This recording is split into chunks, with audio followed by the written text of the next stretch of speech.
Jemi këtu në fillimin e punimeve të, siç e thash, të qerdhës në fshatin Saralev, një qerdhe që do të bëhet adaptim në shkollën aktuale, në objektin e kësaj shkolle, sepse ka hapësirat mjaftueshme. Për ta kursyer buxhetin edhe për të qenë sa më efikas, ne kemi gjetë hapësirë për ta adaptuar qerdhen. Është një vlerë diku rreth 176.000 euro që do të investohet në këtë qerdhe, po edhe në rrethojat e qerdhës së fshatit Muzeqin. Do të jetë kapaciteti për 40 fëmijë, do të punësohen 7 punonjës këtu, edukator dhe ndihmës edukator, dhe më në fund edhe fshati Saralev bashkë me fshatin Belinc edhe fshatin Pjetërshtic e një pjesë e fshatit Zbërc do ta kenë të zgjidhur çështjen e edukimit të sistemit parashkollor. Unë sot jam këtu bashkë me ish-ministrën, deputetën Arberia Nagaci, si dëshmi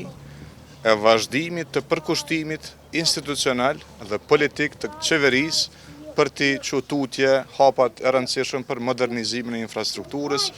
në kuadër të reformës së përgjithshme për cilësi në arsim.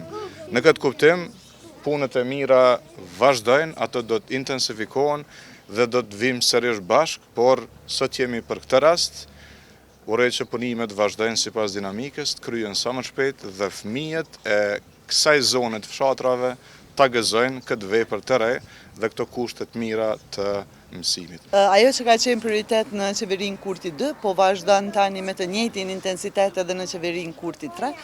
Ministri Qeku, gjithë kabineti qeveritar dhe kryeministri Kurti vazhdojnë të kenë prioritet krijimin e hapësirave të reja dhe mundësive për fëmijët tonë, dhe në rastet sikurse komuna e Shtimës, ku kryetari ka qenë shumë proaktiv, por edhe komuna e Podujevës dhe komuna tjera, ku kryetarit kanë qenë proaktiv dhe bashkëpunues, do të realizohet plotësisht synimi jonë që të gjithë fëmijët të përfshihen në edukimin e hershëm.